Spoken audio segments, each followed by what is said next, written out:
Bonjour à toutes et à tous, c'est le numéro 4 de Combo. Eh bien, on vous souhaite la bienvenue et je souhaite bien sûr la bienvenue à Thomas. Thomas, bonjour.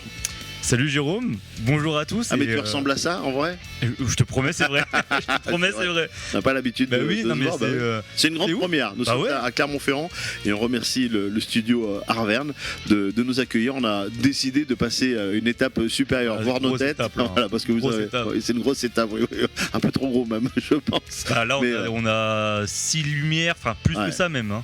7 de face, on en a partout. Non, c'est franchement. Mais ça tu l'avais dit quand on a commencé Combo. Tu dis ça serait bien quand même qu'on passe à la vidéo, puisque c'est vrai que souvent dans le monde des gamers, du gaming, on aime être face à la caméra, à la maison, souvent. Dans un studio pas souvent. Habituellement, quand on tourne Combo, je suis en slip sur ma chaise. Ouais, c'est ça. Là aujourd'hui, je suis habillé, donc voilà. On ne voit que le haut. Bon, en dessous. Le numéro 4, on parle du programme de l'émission. On va de l'actu, bien évidemment, l'actu, et je crois qu'il y a une actu toute chaude qui est tombée cette nuit. Nous aurons un invité. On le disait la semaine dernière, j'évolue dans le milieu professionnel, j'ai envie de dire du sport. On aura un joueur de rugby qui a fait la Coupe du Monde de rugby, qui sera notre invité, Mike Tadger. On aura les questions de nos auditeurs. On en a 2 aujourd'hui. On terminera avec de l'actu et on conclura cette émission qui est le numéro 4 de Combo. Tu es prêt ? Je suis prêt. Eh bien, c'est parti. Place au jingle et on va parler des actualités.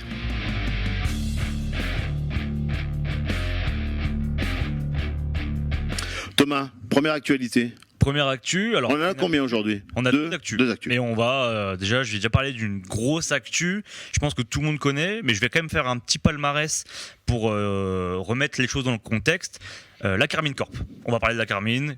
La KC, tout le monde connaît, pionnier, structure française aujourd'hui. C'est un club, hein. Ouais, c'est un club, une structure. C'est bien plus qu'un club, hein. C'est aussi des créateurs, c'est tout un écosystème autour de la Carmine Corp. Aujourd'hui, c'est la structure qui porte un peu l'e-sport, qui fait briller l'e-sport français au niveau international. Donc c'est important quand même de remettre à César ce qui appartient à César, et merci d'ailleurs la Carmine d'être là, ça fait toujours plaisir, et d'ailleurs ça sera le premier club français à avoir un stade.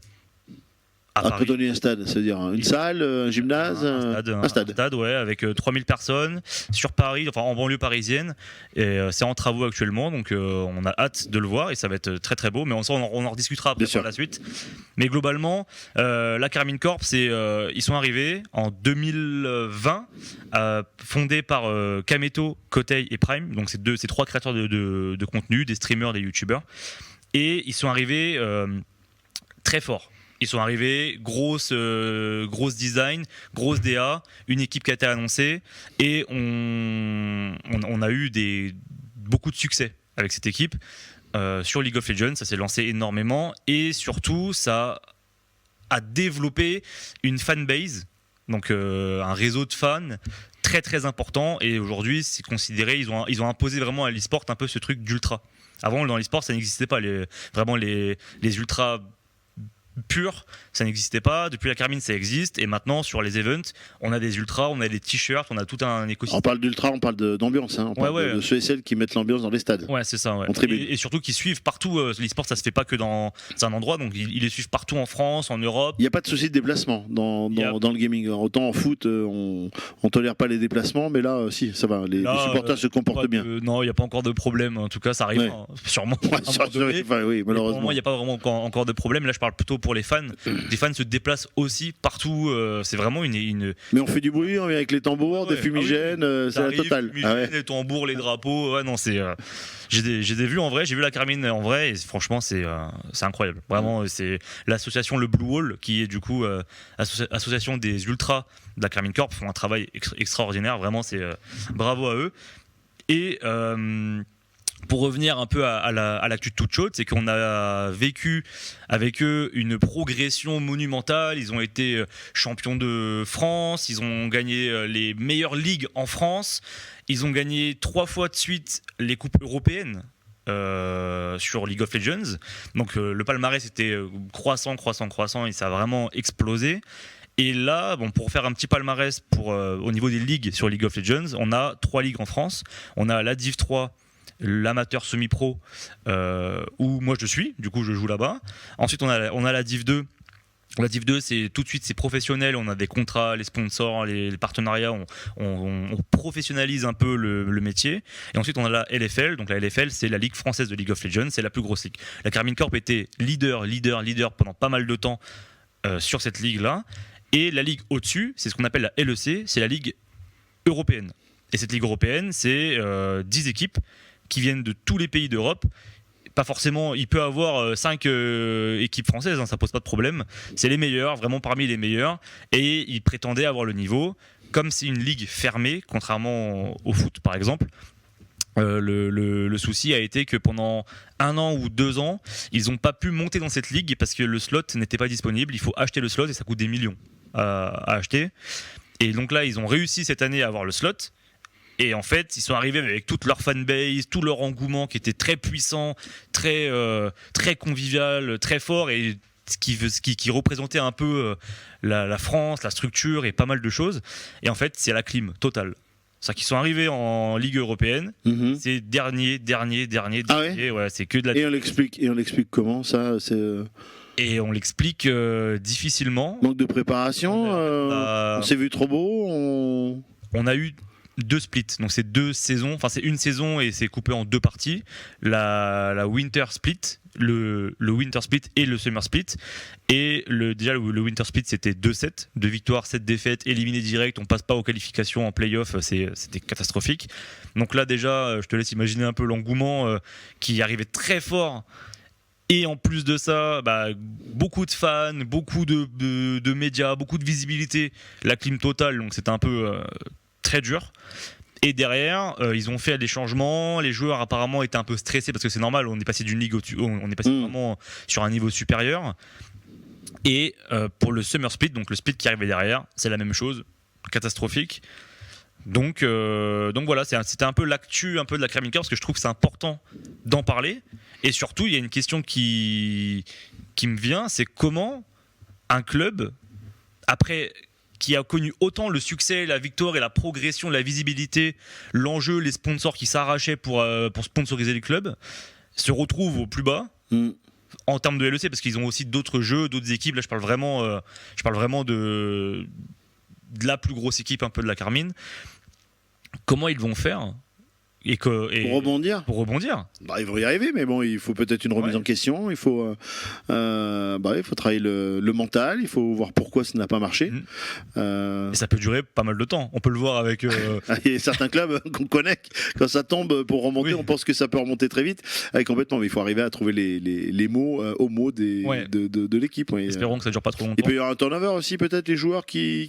Ouais, là du coup, en fait, il y a eu aussi tout un changement du recrutement, Ouais, en gros, si tu veux, toute leur saison, toute leur croissance, ils l'ont fait avec des joueurs. Ces joueurs-là, c'est pas qu'ils les ont promis d'aller dans cette ligue-là, mais les joueurs, ils ont suivi la structure. C'est-à-dire qu'ils n'ont pas changé leurs joueurs pour aller dans cette structure. Et il aurait peut-être fallu. Après, moi, je suis personne pour dire qu'il faut le faire ou pas. Mais en tout cas, c'est une décision qui va être dure parce que forcément les joueurs, c'est eux qui ont fait porter la structure pendant pas mal d'années, qui ont réussi à faire augmenter les joueurs. Donc après une clim pareille, ça risque d'être compliqué de pas faire des changements. Ouais. Qui va prendre la place ? Il y a un autre club qui peut prendre la place ? S'ils sont au plus bas, ouais. Non, pour l'instant, c'est eux seuls. Non, là, ouais, en fait, là, on est vraiment sur des ligues européennes. Après, il y a déjà des équipes qui sont déjà imposées depuis pas mal de temps. On a G2 Esports qui sont les pionniers qui vont au World pour le coup. C'est les meilleurs européens, je pense. Fnatic, que tu connais peut-être, très grosse renommée. La Karmine Corp, il y a Giantix, il y a pas mal d'équipes qui brillent. Bon, ça c'était notre première actu. Ouais, c'était notre première actu. Et elle était importante, oui, parce que c'est vrai qu'on pense que ces équipes vont survoler ces championnats et malheureusement, patatras, ça peut tomber très bas. Ça fait mal. Comme ça a été le cas. Nous l'avions dit, on va régulièrement avoir des invités, des spécialistes de e-sport.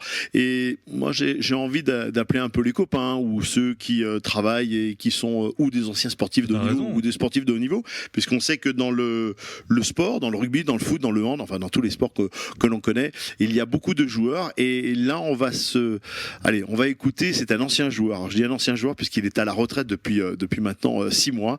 Il a été un grand joueur de rugby, il a terminé avec une Coupe du Monde avec la sélection du Portugal, le Portugal qui a fait une Coupe du Monde fabuleuse en battant les Fidji, en accrochant l'Australie, une équipe qui nous a donné beaucoup de plaisir. Et Mike Tadger, qui joue première ligne, va nous parler de sa passion des jeux vidéo et il nous parle un petit peu quand on est mis au vert, quand on part dans une grande compétition, comment on joue, avec qui on joue. Donc sans plus attendre, eh bien nous accueillons Mike Tadger. Mon invité, je vais vous le présenter avant de le saluer. C'est un jeune retraité du rugby. Il a été joueur de rugby professionnel. Il a joué au Racing Métro 92, à Agen, à Brive, à Grenoble, à Clermont. Il a fini sa carrière à Perpignan et il a surtout fait une extraordinaire Coupe du Monde avec la sélection du Portugal. Mon invité, c'est Mike Tadger. Mike, bonjour. Salut Jérôme. Mike, nous avons l'habitude de parler rugby, de faire des interviews ensemble, mais aujourd'hui on va parler de ta passion des jeux vidéo qui t'ont accompagné, alors on va dire tout au long de ta jeunesse, mais surtout tout au long de ta carrière. Et j'ai envie d'échanger avec toi toute cette passion et ces grands souvenirs de jeux vidéo. Et surtout, on a envie de savoir comment est née cette passion. Tout petit, j'avais un grand frère qui adorait ça. Donc du coup, j'ai suivi ce qu'il faisait. Lui, je jouais déjà à l'époque, à Resident Evil, les premiers, à Doom sur PlayStation 1, tout ça. Donc c'est vrai que moi, je me suis pris pour ça et j'ai jamais arrêté. J'ai un peu moins de temps, mais j'ai pas arrêté. Alors ça se passe comment ? Parce qu'on sait que les joueurs professionnels dans plein de sports ont des moments malheureusement d'attente quand on est à l'hôtel, quand on est à la mise au vert. Ça se passe comment quand tu étais joueur ? À quel moment tu jouais et comment tu jouais, sur la télé de l'hôtel, à la maison ou sur le téléphone ? Quand j'étais par exemple en déplacement au Portugal, donc j'ai eu quelques fois la chance de pouvoir ramener ma console. Donc je jouais à la console. Bon là c'est un des jeux un peu plus tranquille avec les copains. Donc tu joues à FIFA, tu joues à Call of, ou même à la Switch, à Mario Kart. Et après sinon sur les temps, les fois où j'ai pu être blessé un peu longtemps, tu passes du temps devant la télé du salon. Avec le son à fond, tu te mets dans le noir et puis c'est parti pour le temps qu'il faut. C'est quoi tes jeux de prédilection ? Tu as passé le plus de temps sur quoi comme jeu ? Alors évidemment, avant j'étais un grand fan de Pro Evolution Soccer, mais qui a été devenu pas très bien développé, j'ai trouvé, donc je suis passé sur FIFA. Donc FIFA évidemment, mais sinon c'est les Final Fantasy. Les Final Fantasy, j'adore ça, je les ai pratiquement tous faits. Là je suis sur le dernier. J'ai fini Spider-Man, j'ai fini Harry Potter là. Ah ouais, t'adores ça. J'ai fini The Last of Us, le 1 et le 2. Maintenant je me réduis, avant j'achetais 4-5 jeux en même temps et après c'est long. Donc maintenant j'achète un jeu par un jeu. Je fais un jeu, je le termine, après j'en achète un autre. C'est plus facile comme ça parce que sinon moi je veux jouer à tout en même temps et donc j'avance nulle part en vrai. Donc plus compliqué. Mais toi, tu es plutôt console. Tu es pas avec le clavier, la souris et l'ordinateur. Non, pas trop. Alors, je l'ai été pendant un moment. Je jouais sur. Ça remonte. Je sais pas si ceux qui vont écouter pourront le connaître, mais j'ai joué à Counter Strike sur PC. Ah si, mais Vix en a déjà parlé, donc on va en reparler tout à l'heure quand je vais le retrouver. Ouais, Counter Strike, voilà. C'est ça ? Exactement, je joue à Counter-Strike, j'ai joué à Battlefield. Alors, si je dis pas de bêtises, c'est son père qui jouait, Vix. C'est son père qui jouait à ce jeu-là. Ah, je me souviens, lors du premier podcast, il nous en a parlé. Et puis après, j'ai basculé sur la console. Sur la console, on a eu la chance des générations, nous, à grandir avec les PSP, les Game Boy Advance, là, tout ce qui commençait à être portatif. Donc c'est vrai que ça a été plus facile pour jouer. Ça a été plus facile. Et c'est quoi maintenant tes futurs jeux là ? Qu'est-ce que t'as envie ? Qu'est-ce qui te donne envie là dans les prochains mois ? Est-ce que tu attends la sortie de jeux ? Bon, évidemment, et toi, tu as un métier maintenant, enfin un vrai métier, j'ai envie de dire. Tu as ton commerce du côté de Perpignan, ton restaurant de plage. Bon, quand tu étais joueur, t'avais un peu plus le temps. C'est quoi les futurs jeux où t'as envie de te faire plaisir ? Là, en vrai, là, j'ai acheté, donc je te disais, le dernier Final Fantasy, où je suis dessus. quelques temps. Je vais peut-être me prendre en tant que fan de Foot US avec un an de retard, mais le jeu de Maiden. Et puis j'attends, je crois qu'il y a un nouveau Dragon Ball qui va sortir. Donc voilà, pour l'instant c'est bien. Parce que là cet été j'aurais pas le temps de jouer, mais ça ira. Les pilotes de Formule 1 aiment bien jouer entre eux. Ils jouent en ligne. Toi, tu as joué à Clermont-Ferrand. Damien Penaud est un fou de jeu. Comment ça se passe entre joueurs? Est-ce que vous avez une sorte de ligue interne sur certains jeux? Est-ce que vous vous connectez entre vous ou c'est le hasard qui fait que vous jouez ensemble? Ben, tu te connectes toi-même à ton Play Store là, et tu regardes s'ils sont connectés. Et sinon, bon, ça dépend les jeux auxquels tu veux jouer, mais tu vois, pour Call of, Battlefield, tous ces jeux là comme ça, ben, t'envoies un petit texto et tu te connectes et tu joues en réseau. Quel est le joueur qui t'apporte le plus de difficultés, le plus colérique, le meilleur dans tous les copains avec qui tu as joué? Ah, le plus colérique, je dirais que c'est, je dirais Dani Antunes, un copain à moi avec qui je jouais en sélection du Portugal et qui joue au rugby. Toujours il râle. Toujours il râle.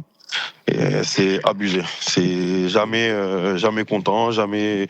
Tu sais, c'est le genre de mec qui dit ah mais vas-y, j'ai pas appuyé sur la croix, il a fait la passe tout seul. C'est pas de sa faute alors que c'est toi qui contrôle ta manette. Hein. Il y a eu du vent, c'était pas de sa faute. Exactement. Et le plus mauvais joueur. Enfin, quand je dis mauvais joueur, le plus nul.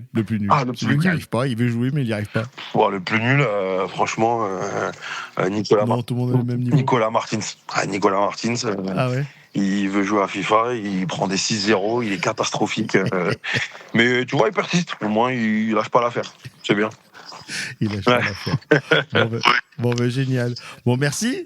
Merci Mike, pour cette petite pause combo, cette petite pause jeux vidéo. Voilà, régulièrement, on va essayer de trouver des joueurs. Bah, tu nous aideras, Mike, si tu veux nous donner quelques noms de joueurs qui jouent avec toi. On aura les témoignages des grands sportifs professionnels qui jouent au jeu. Ils nous donneront, comme tu l'as fait, leur passion.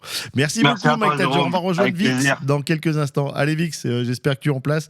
J'arrive pour commenter et débriefer cette interview. Très belle interview, Jérôme. Ouais, on a pris beaucoup de plaisir. Ouais. C'est toujours cool de voir, comme toi en fait, tu sais, des personnes, des sportifs, de renom qui sont hors vraiment e-sport, mais qui sont super intéressés et passionnés par le gaming. Franchement, c'est ça. Alors lui, c'est pas l'ordinateur, hein, c'est vraiment passionné de console. Hein, il nous l'a dit. Moi, j'ai envie de consommer du jeu. Bon, ben là, maintenant, avec son métier, il aura un tout petit peu plus le temps l'hiver pour jouer. Mais c'est vrai que c'est et il n'hésitera pas à nous donner le nom de copains. Et puis on aura aussi d'autres sportifs comme ça dans d'autres sports qui viendront nous parler de leur passion. Maintenant, c'est l'heure des questions. Il y a des auditeurs. La question qui. Je l'aime bien, moi, celle-là. Tu l'aimes bien, hein? Ah ouais, franchement, c'est cool. Bon, et ben alors, il est temps de passer aux questions des auditeurs.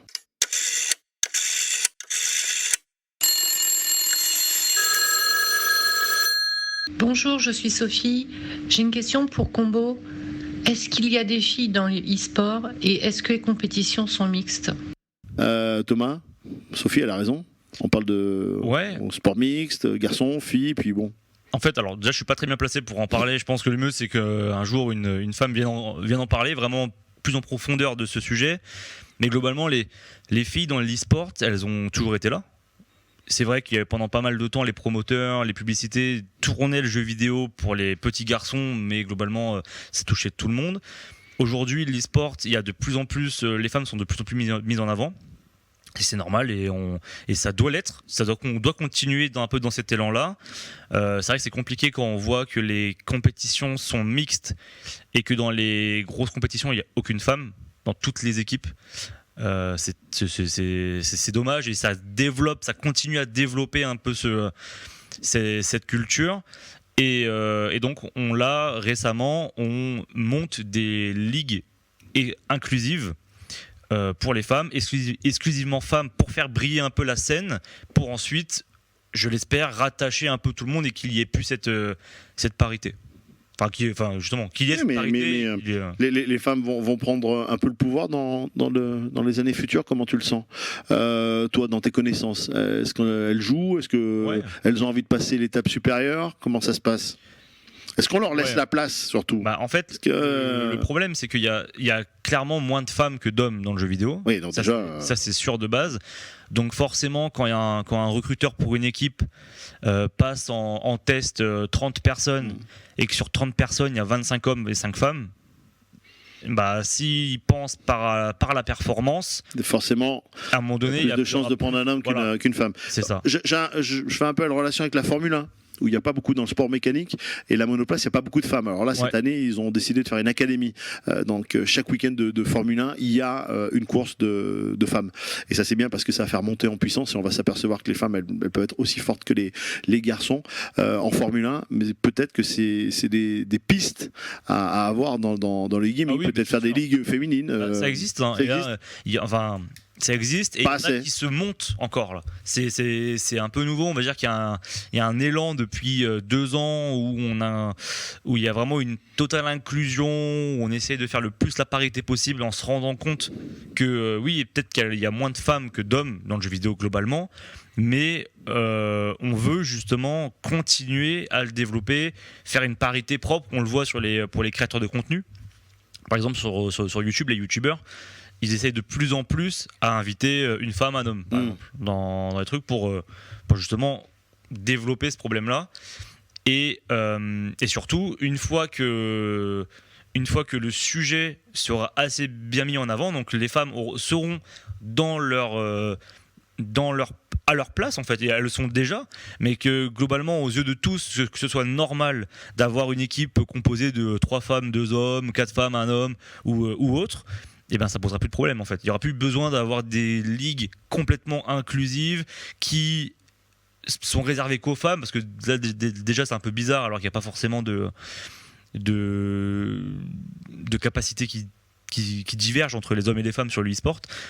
Une fois que tout sera bien enclenché, qu'on aura bien fait un pas pour aller chercher cette parité totale, il n'y aura plus besoin d'en parler quoi. Ça sera naturel. Pour moi, j'ai 24 ans, là, je me pose jamais la question de est-ce que une femme et un homme c'est différent. Il n'y a pas de problème quoi, et ça devrait l'être à terme pour tout le monde. Il y a pas de le mieux justement, c'est que si on se développe bien là-dessus, c'est qu'il y a plus, qu'on le mette même plus en avant, que ce soit naturel en fait, que ça se fasse naturellement. Voilà.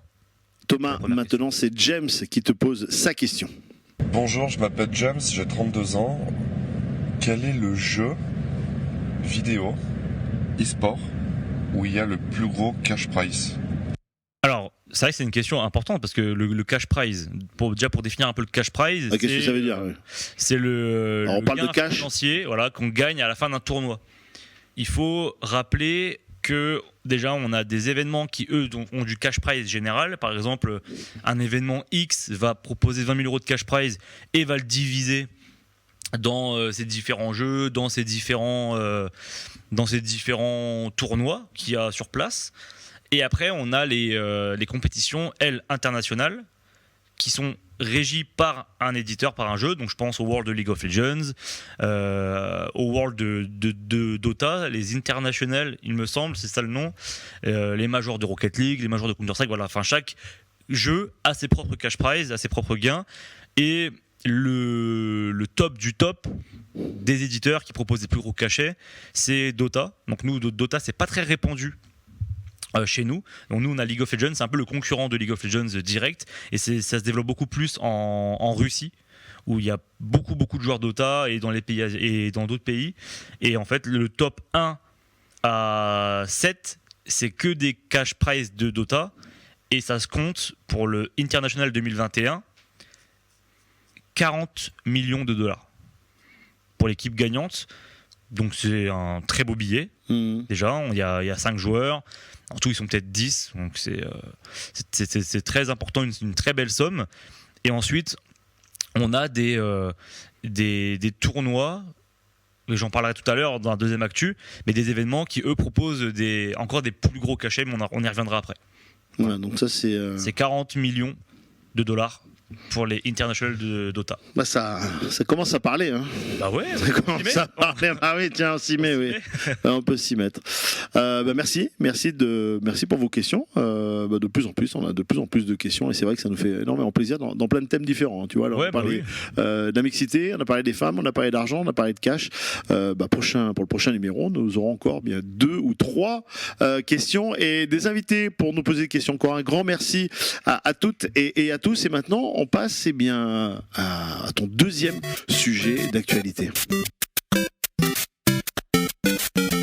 On va parler Coupe du Monde maintenant. World Cup. Coupe du Monde. L'Arabie Saoudite. Et là aussi, on va parler un peu d'argent, tiens.